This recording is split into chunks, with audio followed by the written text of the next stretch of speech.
Good afternoon. I'm Dr. Tom Rivera, and I'm the Associate Dean, retired from Cal State San Bernardino. This afternoon is February the 14th. Happy Valentine's Day. And we are on the fourth floor of the Fowle Library.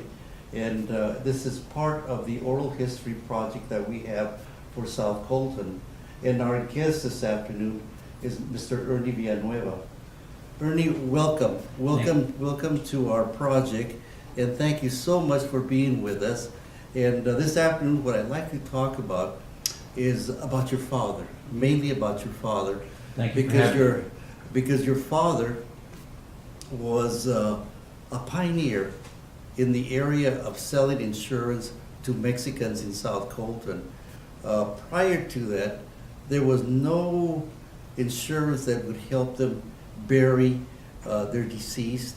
They relied on mutual aid societies such as Los Progresistas or Los Trabajadores Unidos. And then your father came in the 40s, in 1940s, and just introduced a service that was sorely needed in the community. Now, tell me about your dad. Where was he born and where was he raised? He was born and raised in Los Angeles, off of Soto Street. He worked there in the factory for a while, and either the factory closed down or he got laid off. And he had an aunt living here in the Inland Empire that told him there was a lot of job opportunities here. So he moved in with his aunt, and he found work working in a tailor shop. Doing tailoring and also picking up the clothes and delivering the clothes after the work was done. And Ernie, what year was that? Do you remember? Was that late 30s or so? Or? Yeah, it was late 30s because he joined American National in 1940. Okay. So, and prior to that, you said he was born and raised in Los Angeles. And his mom and dad, were they also born and raised in Los Angeles? Yes, they were. So they were also pioneered to the Southern California area. Yes. And you said your dad, looking for work. Oh, by the way, did he go to high school and did he graduate from high school? He went to high school, but he didn't finish it his last year. He had to drop out to help with the family, financial needs. Oh, so he was the oldest one in the family. Yeah, he was the oldest, firstborn. In the Mexican tradition, the oldest one, they have to help out. Oh, that's you're absolutely right. That was part of the culture. Yes, it is. If the family needed help, it was the oldest one that had to go and get out out there. If you're a male, Yeah, and remember, I do remember that those of us that worked, that we came home with our check at the end of the week, and we have to give our check to our moms. Exactly. That's what Did your dad do the same thing? My dad did the same thing. Yeah. And then they would give us a little spending money. Exactly. Yeah. My dad said the same story.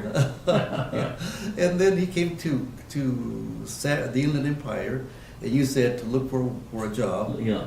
And he was working for a company and doing odd jobs, like one of them was tailoring. Yeah, tailoring, and then he was also had to go and deliver the clothes after the tailoring was done, and then from there he would hit 2 or 3 homes on the same street asking, "Do you need any tailoring? You need clothes pressed?" He started already learning the sales job. So the shop was in San Bernardino? Yeah, it was on East Street. At East Street? And then, E or D Street, And after the tailor shop got the clothing ready, your dad would deliver them to people that had that the clothing was made for. Yes, And while he was there, he didn't want to waste any time. No, so he went ahead and knocked on doors knocked on doors, and got more customers for the tailor. And ironically, supervisor for American National Insurance Company was across the street servicing American National clients, and saw my dad, how he was giving service to the present clients and how he was hitting the houses next door trying to conjure up some more business, and the supervisor told my dad, that's the very same technique that we use, service our present clients and try to open more additional homes. So the supervisor offered him a job, and at first my dad was kind of reluctant, and he says, no, he says, I've never done that kind of work for you. He says, you're Okay. already doing it, You're already procuring new additional clients as well as servicing the present clients. So he finally persuaded my dad to come in to the office, put in an application, and the application was accepted, and then supervisor set him up to take the state license exam. So he was handed a booklet, to study, and then he went in there and he passed the first time. He couldn't believe it, so he immediately got the job, No, when you said he passed right away, the first time they took the test, and then he got the job. What was his territory assignment? It is that they gave him the different areas, is that, and he said, well, if you have a territory, of Mexican descent, I get along well with my own people. Also, he wanted a territory specifically that Yeah. he felt comfortable with the people. Yeah, and the people would be comfortable with him. Okay, okay. And the supervisor says, you know what, is that we have one for you. It's a South Colton, east and west. We've had other people work there, but they were unsuccessful. Is that, and we do have a base of clients there, but of course we want you to open up new homes and develop there. So it was like a route, like a mailman. You got the homes, you go there, you pick up the premiums, where in those days they were like 10 cents a week, 15 cents a week, 25 cents a week, but you pick it up in five payments at a time, and then you deliver the policies, you handle any death claims, is that you handle any paperwork. The agent would come and do all the paperwork at the home. The customers wouldn't have to go to the office. Let me ask you, you mentioned that there had been previous salesmen that were assigned to the South Colton territory, Yeah. all Mexican territory, and they were not very successful. No, some were also of Mexican descent. Some were of non-Mexican descent. But the difference was they didn't have the work ethic, the call to duty of feeding the service to the customers, and the need to take care of the customers as your family. That's what my dad taught me when I thereafter entered the insurance business, is that your clients are clients, but they're family first. You take care of their needs, and they will take care of you. So you treat them not as accounts, but as family understood. So that's why my father, when he would go and service the accounts, there would be times, is that when the family, the refrigerator broke down, and they just had a baby girl, and it's that the husband was beside himself. I said, I need a refrigerator, but I can't afford to buy a new one. And then my dad says, you know what, I have another client that is selling a used refrigerator at a real reasonable price. And then the client said, but Johnny, I really can't afford, not even, 40 bucks or 30. He says, don't you worry about it. I'll pay for it, and you can pay me when you can, or you can pay me when you get a raise or whatever. Don't worry about it, okay? You take care of your family. Now, is that he got another client who had a truck. They went and picked up the refrigerator. They brought it to the young couple. And is that and he took them to the market, got them some groceries, and he said, oh, Johnny, thank you very much, So is that thereafter is that when that family, cousins, friends had a baby, got a raise, or is that they thought about buying insurance? Let's call him Mr. Gonzalez. He says, you gotta call Johnny. He is not only will be a good insurance man, but he'll be your friend. He'll be there always for you, and that's how his reputation began to grow you know, that this was a man, you know, who was conscientious, who was kind to his customers, and who gave good service, you know, as an insurance salesman, and also as a person and as a friend. So he's a trusted person. As a trusted person, so he learned to get the trust of the community, you know, and after I graduated from college and entered the business, he says, you take care of your customers as your clients, is that they will give you back all the caring that you give back to them. That's what family does. Mhm. Because he viewed it not only as his professional job, but he viewed the customers as an extended family. And that's where the people opened up their hearts and decided that Johnny was the man that they could trust with their financial needs, you know, in coverage. And that's what Johnny said, policy will cover you for these needs, this last expense. They knew he could be trusted. Well, you know, Ernie, I was going to ask you, going into Mexican-American community where they've had negative experiences with people outside their community, and, you know, especially a company Mhm. that they know nothing about, Yeah.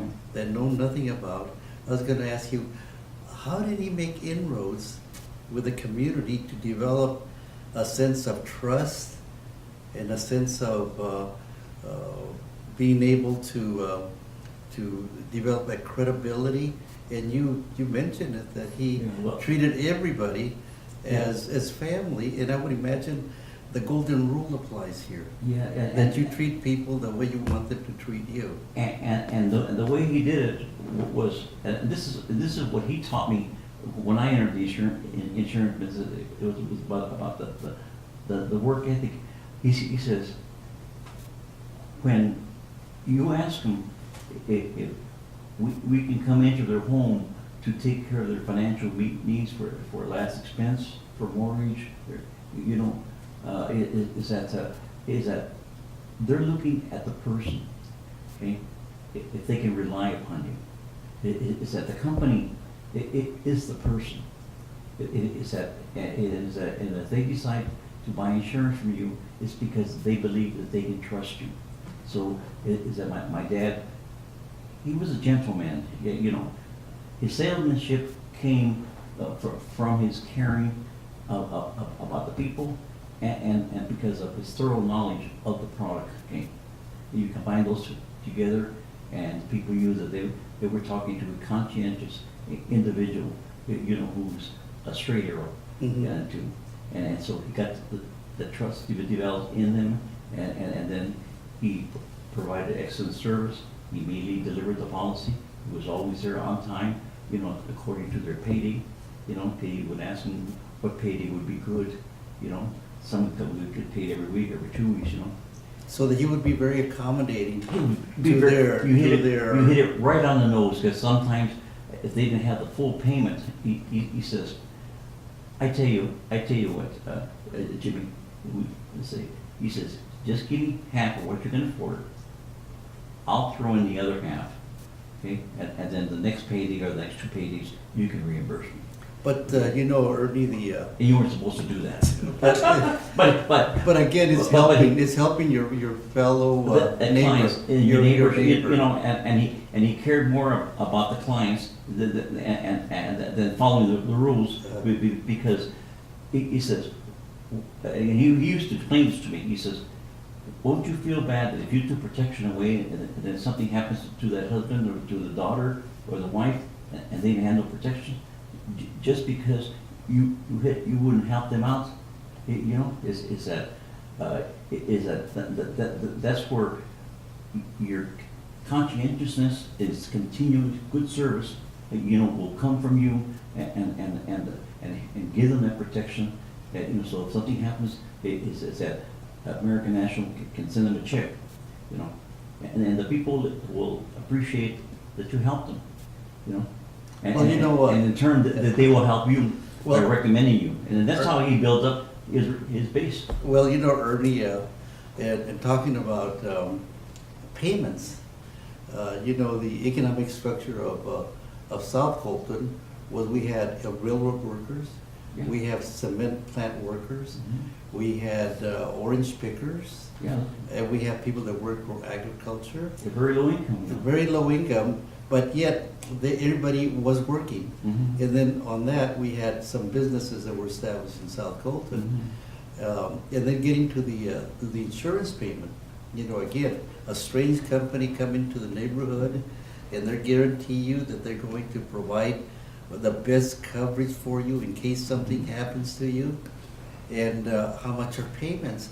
And the payments, as you said, were almost minimal, weren't they? Yes, and another thing, that was my dad's philosophy, is that you only recommend the plan that was affordable to the customers.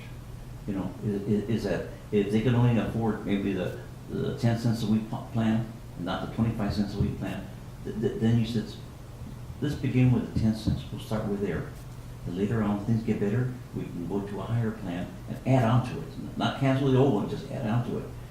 He was always very conscientious and thoughtful of providing a program That people could afford. That people could afford, because he would tell me, he said, look, son, the best plan is the one that they would have in effect when something happens, you know.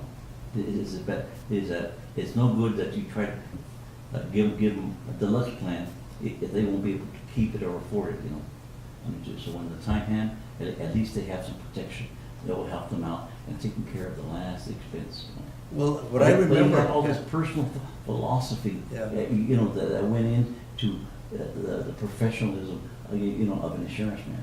But it came from his heart, his soul, you know, and all of his friends, and eventually the South Colton community, they all became his family.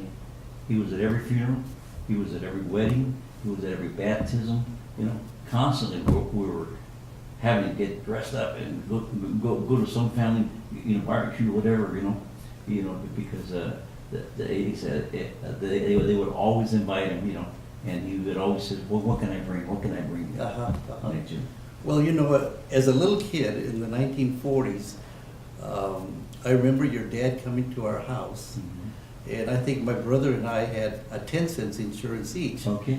And mom and dad had a quarter insurance Mhm. each. Yeah.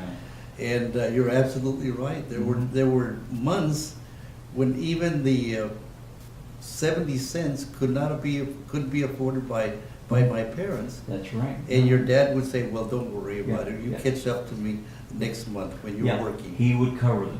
Uh-huh. He would cover them, you know. And then later on, is that when he trained Bob Pettis, Richard Rivas, you know, El Ochoa, he would teach them the same philosophy. Is that the customers are your family. Is that you need to be there for them personally Uh-huh. as well as professionally, you know. And then you mentioned that he maintained